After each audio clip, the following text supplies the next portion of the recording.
Hello, Aries, Sun, Moon, Rising, and Venus signs. Kamusta kayo? Sana po ay nasa mabuti kayong kalagayan. Welcome back po sa Star Tarot. Kung bago kayo rito, welcome din kayo. Thank you for your support. I truly appreciate it. God bless you all.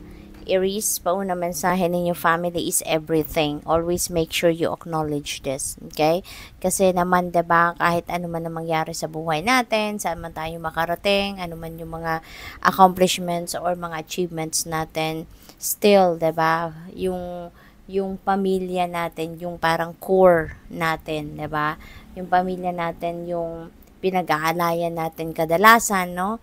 At least for some of you, 'di ba? Inaalay ninyo sa pamilya yung pagtatrabaho, yung pagsisikap, yung pagtsatsaga sa kung anumang pagkakakitaan or ikakabuti ng pamilya, 'di ba? So parang in a way, family is everything to us. 'Di ba?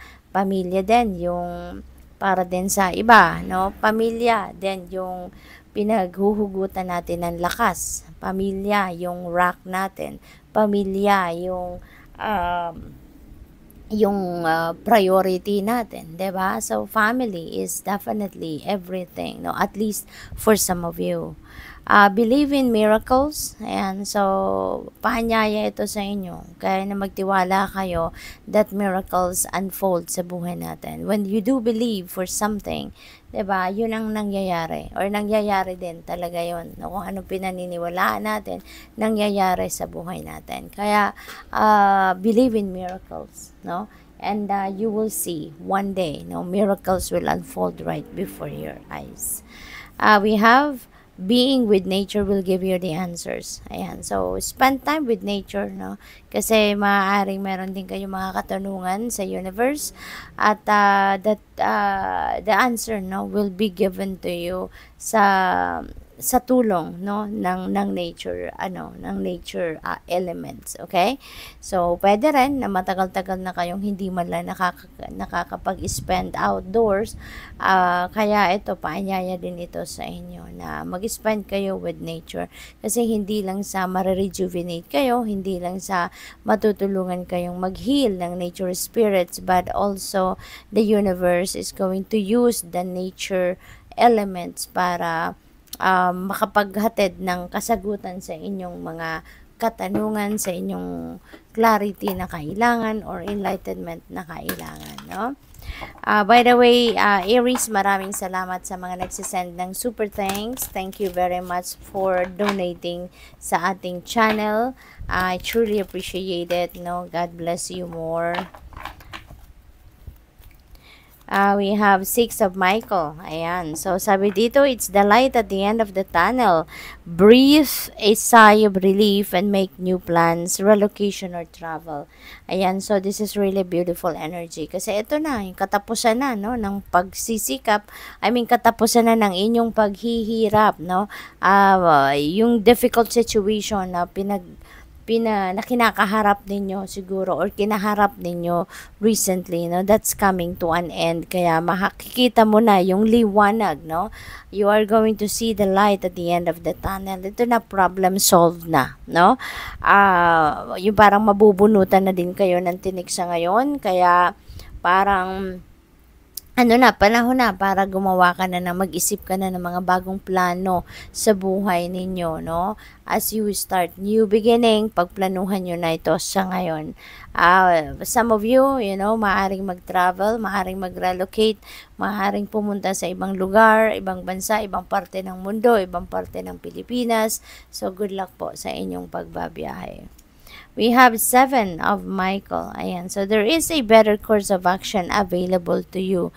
Okay?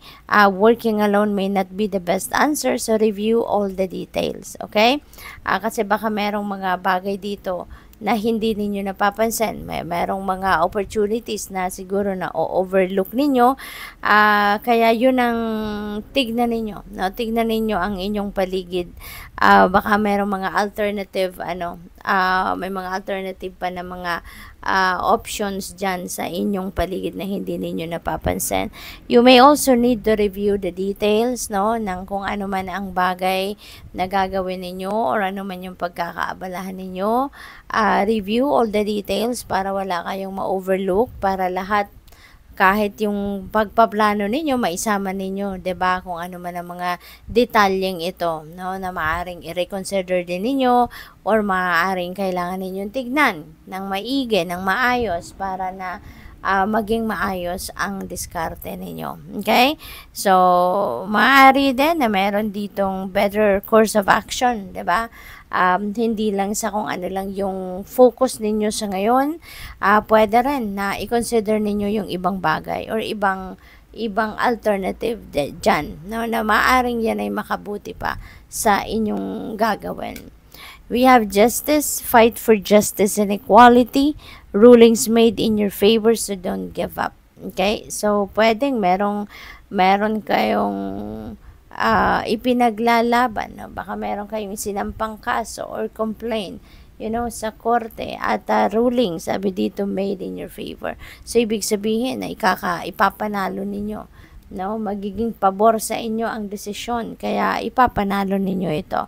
Kaya wag lang kayong sumuko, okay? Sa journey na to, talagang mahirap, 'di ba? Merong mga mahirap na pagdadaanan, pero at the end of the day, no, you are winning. Kaya tiyaga-tiyaga lang, no? Tiyaga-tiyaga lang, 'wag kayong sumuko. Ipaglaban ang dapat na ipaglaban, okay?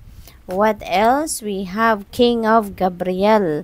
Ayan, keep your eyes on the big picture, okay? Wag ka lang mag-settle sa kung ano lang yung tiny details, 'di ba? Kasi yung big things, they are just equally important noon sa maliliit din na bagay. So, keep your eyes on the big picture, okay? At para kung magde-decision kayo, isama ninyo or i-consider ninyo sa inyong pagdedesisyon yung lahat-lahat, no, ng detalye, maliit, malaki, 'di ba? Tsaka tignan ninyo yung pangkalahatan, hindi lang yung kung ano lang yung naaabot ng inyong mata, 'di ba? Para nang sa gayon makapag-isip kayo at makapag-diskarte kayo ng mabuting desisyon na ikakabuti hindi lang ninyo but also the entire yung kunyari kung sa pamilya, 'di ba? So lahat ng tao sa paligid ninyo na might be involved dito sa sitwasyon na to ay makikinabang, 'di ba? Sabi dito, experience that leads to success, genuine concern for others. Ayan. So, yun, sa decision making na gagawin ninyo, no, isipin ninyong mabuti.